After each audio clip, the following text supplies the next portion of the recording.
I'm going to teach you how to look expensive for pocket change, because you can spend thousands of dollars on an outfit and still look cheap, because looking expensive has just about nothing to do with how much money you spend.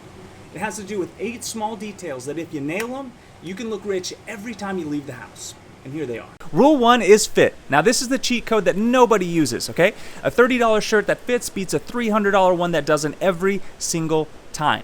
Now fit is where your eyes read expensive. It's not the label that's sewn inside, I promise you. And here's the thing that saves you loads and loads and loads of money. All right, almost everything can be tailored for pocket change. Sleeves shortened, waist taken in, trousers hemmed, 20 bucks at any tailor, off the rack, goes into custom made. Looks amazing, banging, $20. But the one thing you cannot fix, and so this is the one thing you need to shop for, gentlemen, is these shoulders. Okay, if the shoulder seam sits out past your actual shoulder, put it back on the rack. The seam is welded to the entire jacket. No tailor is touching that without rebuilding the entire thing. Shoulders fit, or it isn't yours. Rule 2, kill the shine. All right, cheap fabrics announce themselves because it is shiny.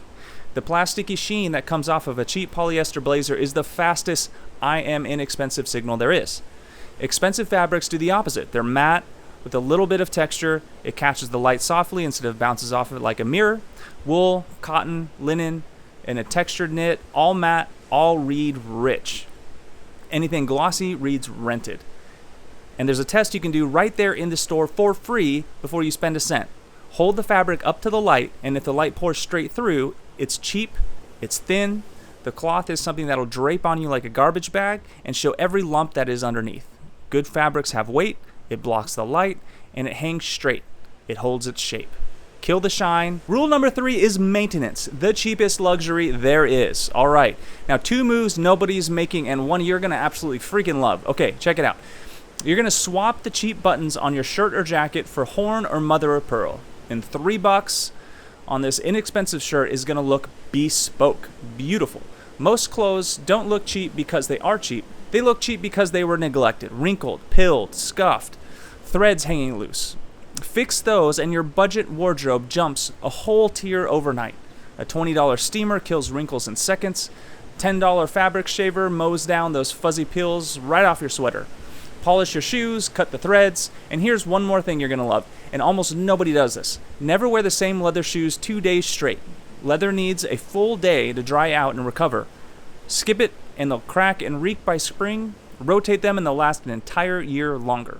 Rule 4 is the puddle. All right, there is a puddle of fabric around most men's ankles that is wrecking their outfit.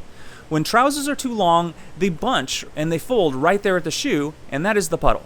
And nothing screams off the rack louder than that. Now the expensive look is a clean break. The hem just kisses the top of the shoe and folds once, and it's small, or there's no fold at all. That's the entire difference between sloppy and sharp. And it's a $10 hem at any tailor. The same rule applies for the sleeves and the hems. It hits in the right spot and reads custom. Too long, anything reads borrowed from a bigger man.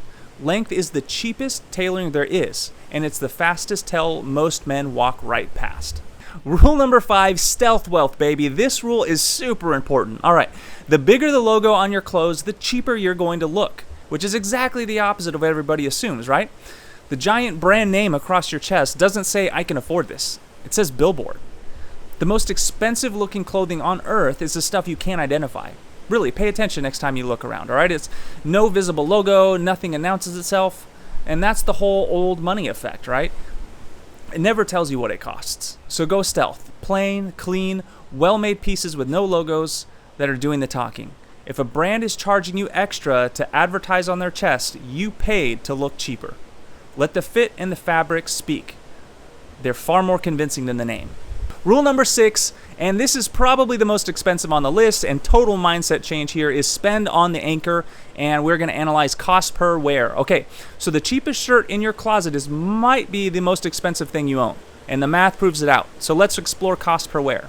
A $300 jacket you wear 200 times a year for 5 years, that runs you 30 cents each time you put it on. Now, a $30 shirt you put on twice, that's $15 a wear. So that, quote, cheap shirt is actually the most expensive one. So stop spreading your money thin across your closet into stuff you barely touch and pour it deep into 1 or 2 pieces where you constantly wear. A great jacket, amazing jeans, real leather shoes, a good watch, sitting on top of plain basics, okay? One anchor piece drags the entire budget outfit up along with it. So buy things that you're going to wear to death and whatever it is that sits near your face. And if I were to prioritize it, I would go a really amazing pair of jeans, then a jacket, and then go for your shoes and then your watch. So save on the undershirts that nobody studies, spend on the anchors that you're going to wear to death. Rule 7, and something you might really not know here, okay? And that is just fine. The fastest way to spot dated, cheap outfit isn't the clothes, it is the shape and toe of the shoe, okay? You may not psychologically realize this, but people read the shoe to size up everything else, the oldest tell there is. And it's almost never about price. It's the shape and the condition. A long, clean, slightly tapered toe, almond or soft round, it looks current, looks expensive at any price, but that bulbous, bubbly toe or that hard, square-off one, that screams 2008 and no money can buy that back. And then there's condition. Clean and polished always beats expensive but scuffed. Inexpensive shoes in good shape with a good shine outshines tired, expensive ones every single time. Rule 8, match your leathers. Well-dressed men can spot in immediately whether a guy actually knows his clothes, right? And that comes down to, typically, whether your belt and your shoes match. Leathers should agree. Your belt, your shoes, and your wrist strap, they should all be in the same family. Brown with brown, black with black. Black shoes with a brown belt is the menswear version of a typo. And nobody consciously thinks your leathers are clashing, but they just get this vague sense of something's off. But line them up and the sense flips to this guy's got it handled. It costs you nothing and you already own the belt. Now, the same energy for the small stuff while you're down there, okay? The sliver of your shirt past your jacket, your collar laying flat, the belt actually sized right and not wrapping halfway around your body, free, all of it, just attention. 8 habits, 1 truth underneath. Looking expensive has almost nothing to do with how much money you spend, but everything to do with how much attention you actually pay. Fit, fabric, upkeep, proportions, details. All that is cheap to fix, free to keep, and invisible until somebody actually learns to see them. The sharpest man in the room usually doesn't spend the most. He just notices the most. My name is Paul Nagaoka. Thank you very much for watching.